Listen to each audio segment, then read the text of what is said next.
Queridos amigos, sejam bem-vindos mais uma vez para o nosso bate-papo, fazendo a nossa caminhada de mês de agosto, mês vocacional. Hoje estamos aqui juntos com a Tânia e o Alessandro para fazer um bate-papo sobre a vida familiar e também a caminhada dentro de um casamento. Queridos amigos, a nossa vida é feita de escolhas e fazemos escolhas sempre. Escolhas muitas vezes que nos faz viver. Hoje vamos falar sobre essas nossas escolhas. Pode escolher.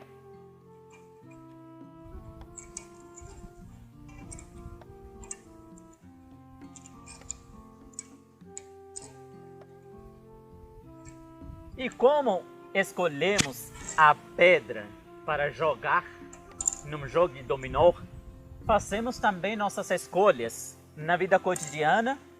Algumas escolhas que não precisam muita reflexão, contemplação, e também algumas escolhas que precisam muita reflexão.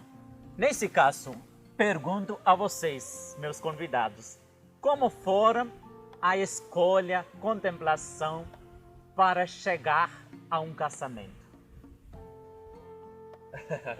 No meu caso, eu vou falar por mim primeiro, né? Eu acho que, no caso da Tânia, só faltava a gente se encontrar, né? Parece que a gente já tinha até começado um assunto antes e depois a gente só continuou o assunto. Então foi assim, um sinal muito interessante. A gente se deu muito bem, né? Deu muito certo, parecendo que a gente já se conhecia, né? Então esse foi um sinal. Esse foi um sinal. Também eu acho que a acolhida das famílias também foi muito importante. Para nós pesou muito, né? A minha família acolheu muito bem, a família e os amigos também. E eu fui muito bem acolhido na família dela também, né? Então eu acho que são sinais assim, que a gente tem que levar em consideração. Acho que quando a gente se conheceu, eu tinha 27 anos e o Alessandro tinha 34. Então a gente já era um pouco mais maduro, né? E foi bem isso que o Alessandro falou, assim. Quando a gente se conheceu, parecia que a gente já se conhecia. E o namoro foi um momento muito importante pra gente discernir essa vontade de ficar juntos, né, Lê? E foi uma coisa bem natural, assim, com algum tempo que a gente estava juntos. A gente, né, decidiu começar a olhar coisas para o casamento, para casa, e foi um processo bem natural, assim. Nesse caso, Alessandro, eu quero fazer uma pergunta mais pessoal, né? Você fez também um discernimento vocacional na congregação dos missionários do Verbo Divino. Como foi esse discernimento? Primeiramente para uma vida religiosa, depois fazer um discernimento. Eu acho assim, é muito parecido uma parte com a parte do namoro, né? O namoro é um momento de discernimento, assim. Então, a caminhada vocacional dentro de uma congregação religiosa, da vida religiosa também, é muito semelhante, eu acho, assim, como eu passei pelas desses dois cenários, né? Sim. Então, eu acho que é um namoro. Então, eu vi que poderia não dar certo, no caso da congregação, como sendo um membro diretamente da congregação. Mas isso não quer dizer que eu não tenha relação, aí, ó. Não tem a relação com a congregação, uma relação familiar mesmo, de amizade, né? Então é isso. E depois de se escolher, né? Como nessa escolha agora é sua vez para jogar. E nessa escolha, Alessandro e Tânia, né? Como é que está sendo essa caminhada? É difícil, fácil, os conflitos dia a dia, né? Como, por exemplo, a gente faz a escolha de pedra, né? A partir disso eu preciso jogar com as pedras que eu tenho na minha mão. Como está sendo essa caminhada? Eu acho que o casamento, como a vida, tem seus altos e baixos, assim, né? A gente tem momentos de muita alegria, de muita cumplicidade, de muita irmandade, mas existem momentos também muito difíceis, problemas, né? Eu brinco com o meu pai e com o Alessandro que a vida é um resolver problemas o tempo todo. Então, como no jogo de dominó, tem horas que a gente não tem aquela peça Por né, exemplo, para jogar. Eu quero jogar, mas eu não tenho essa pedra de 6 agora, né? Então, É difícil, né? então passo a minha vez para você.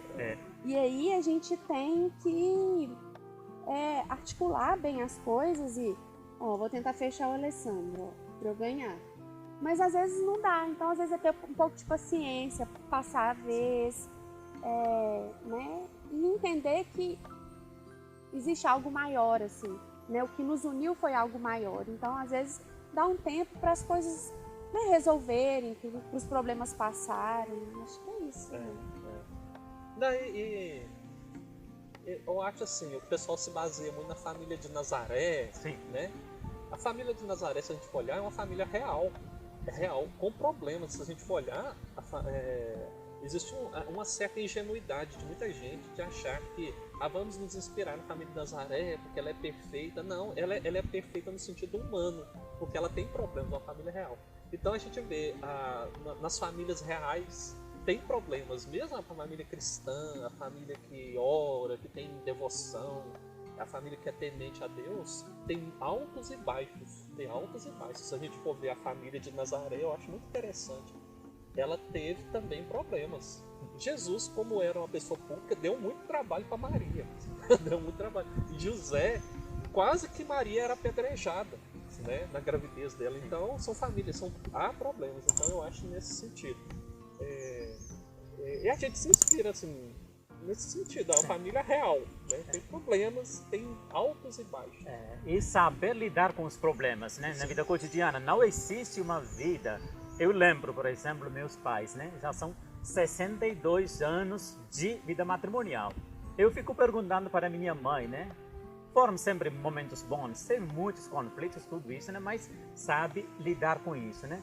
Nessa questão, você, Alessandro, é diácono, você tem compromisso com a igreja, tudo isso, como você reconcilia tudo isso, né? Hoje, agora, por exemplo, com essa pandemia, não há muito envolvimento, né? Por exemplo, no jogo também, eu escolho pedra, depois se não tenho como voltar atrás e mudar a pedra, né? Então, como você reconcilia isso com vida familiar, com a igreja? Como você lidar com isso, Tânia? Eu acho que é a parte mais difícil de equilibrar o trabalho, o ministério diaconal e a vida na família. É difícil. E desde o início eu sabia que era difícil. Agora, à medida que vai passando o tempo, a gente vai amadurecendo, buscando um equilíbrio, né? Mas é difícil demais. Principalmente assim, o caso do trabalho também. Às vezes o trabalho ele envolve, exige um tempo.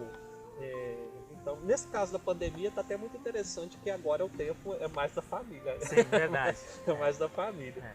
Mas assim, isso não quer dizer que o ministério foi deixado de lado. Tem outras possibilidades, né? Sim.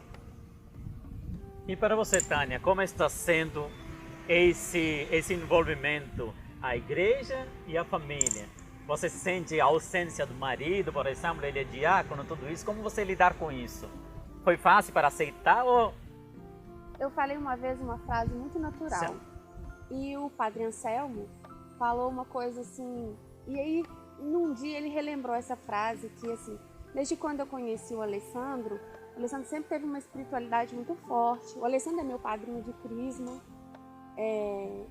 E eu acho, assim, que eu tenho a responsabilidade de dividir o Alessandro com as pessoas. Então, às vezes,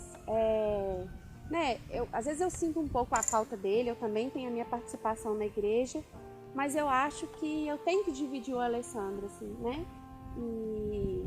Então a gente se divide, né?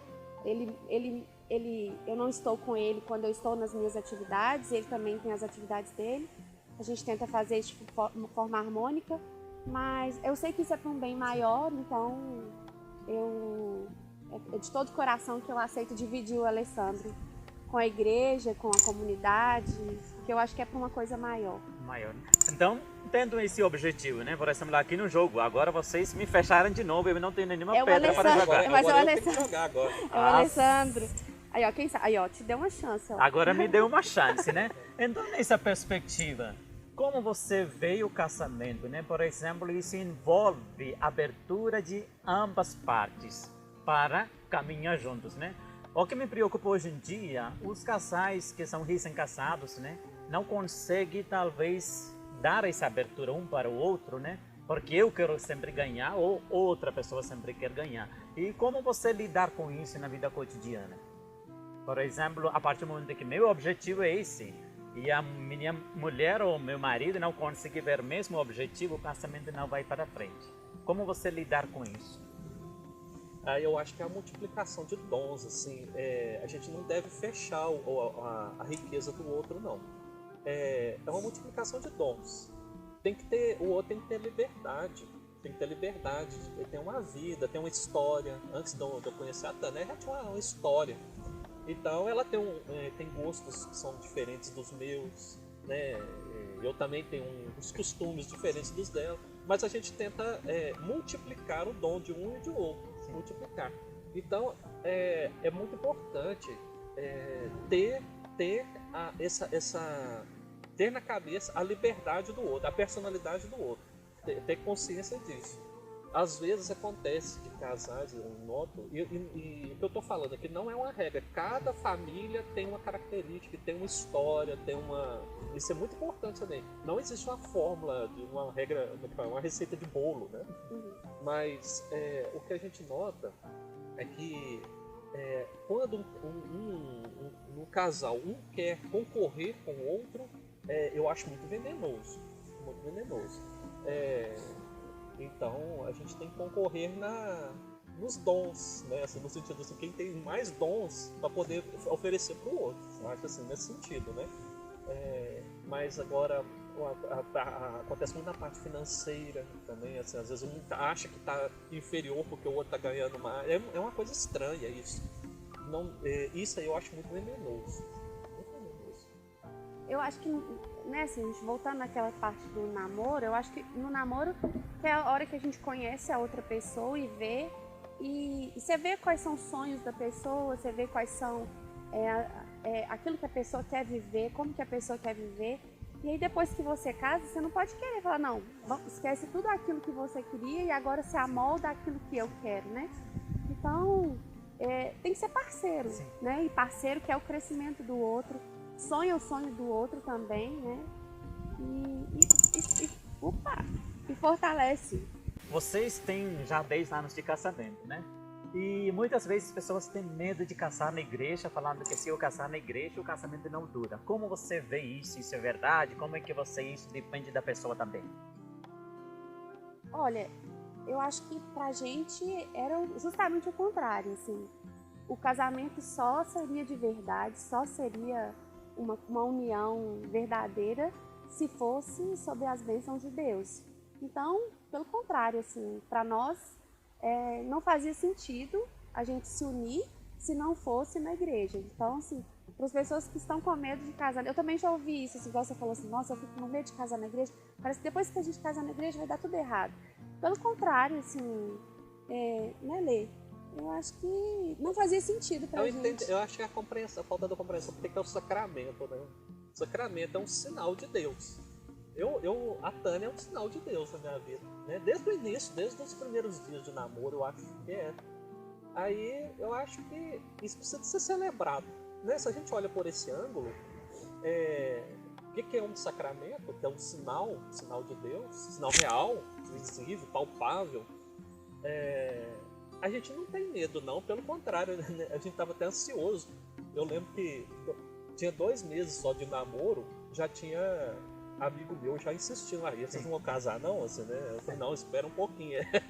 Espera um pouquinho. Mas nesse querendo apressar, né? E também acho que essa mudança de vida é uma coisa também não só sacramental, eclesial, mas é antropológica também. A gente precisa de celebrar isso. Eu acho que celebrar isso tem que ser com Deus, claro. Então, para concluir, Alessandro e Tânia, nós vivemos num tempo que a família, o conceito da família tem mudado muito.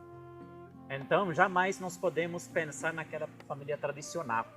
Nesse contexto em que nós mudamos muito, a sociedade acaba mudando muito os conceitos, o que mantém vocês de pé para continuar essa caminhada na família, no casamento?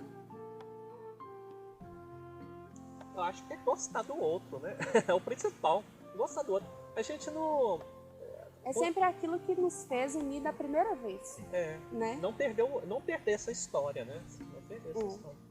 Mas a gente deseja, mesmo com as famílias não muito ortodoxas, a gente deseja muita felicidade para elas, sabe? Assim, a gente quer a felicidade que a gente tem, né? As coisas boas, a gente gostaria que se emanasse para as outras também. Nós compreendemos muito bem, de todas as formas, todas as pessoas que buscam a felicidade. Né? Isso é uma coisa muito digna, a pessoa buscar felicidade, buscar com amor a uma outra pessoa. Então nós não julgamos, não. Pelo contrário, a gente deseja que as outras pessoas sintam o mesmo que nós.